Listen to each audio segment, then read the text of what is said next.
When a firm grows in size, the volume of transactions that must be recorded and processed by the accounting information system also grows. As you now know, all business dealings are documented in the General Journal, which is a chronological record of all such dealings. The General Journal is where all of the day's transactions get written down.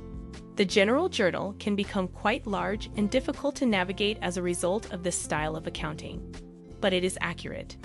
Take the case of John Smith, who on June 1 was charged $100 for an item. The following would be recorded in the company's General Journal, and subsequent entries would be made for all other transactions that occurred during the period.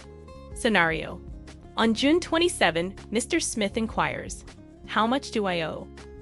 To identify all the sales transactions involving Mr. Smith, the corporation would have to go through roughly a month's worth of the General Journal to get an answer to this query.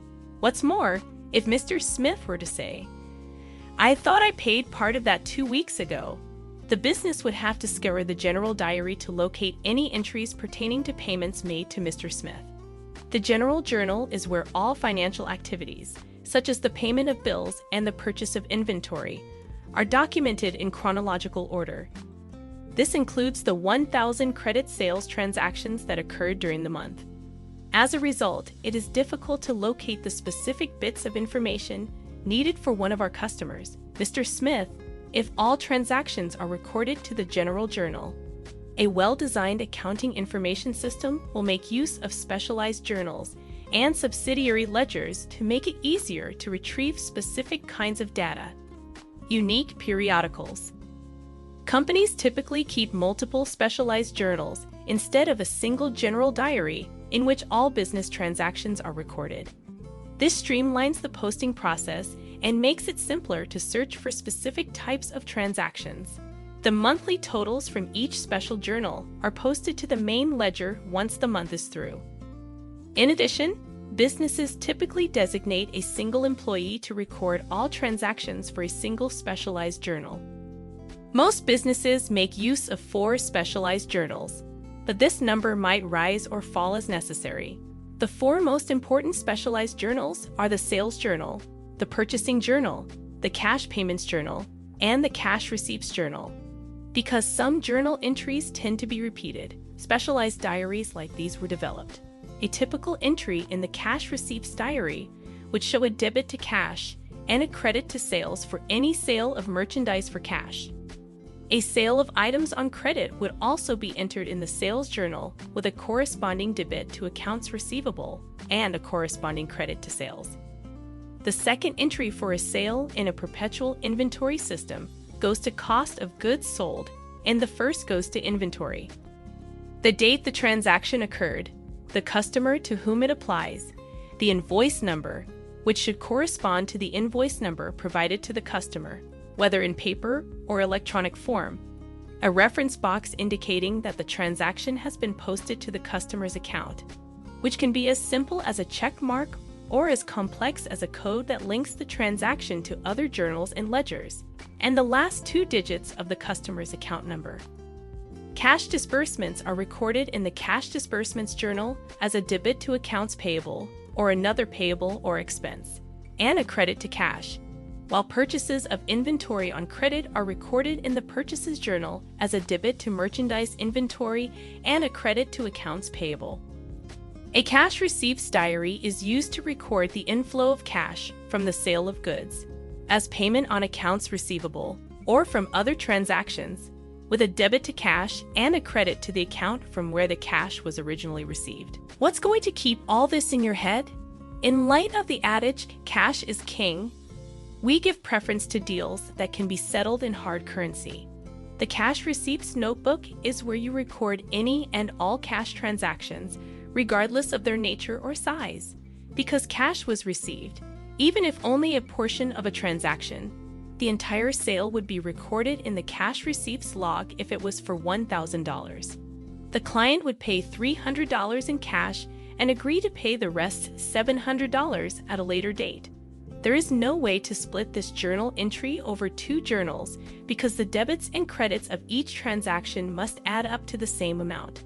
You could split this sale into 2 sales, one for $300 in cash and one for $700 on account, but that would also be incorrect. The numbers in the general ledger would add up to 0 if you did that, but it's not the right way to handle things. To maintain proper internal controls, this transaction should be treated as a whole, documented in the cash receipts log, and tied to a single invoice number and date. The cash receipts diary is used to record all monetary transactions, regardless of how much cash was actually received. In this case, a debit of $300 from cash, a debit of $700 from accounts receivable, and a credit of $1,000 from sales would be recorded in the cash receipts journal. If any portion of a transaction is paid for in cash, often by check, the full transaction must be recorded in the cash disbursements log. Buying a building for $500,000 with a $100,000 down payment would be recorded in the cash disbursements journal as a credit to cash for $100,000, a credit to mortgage payable for $400,000, and a debit to buildings for $500,000.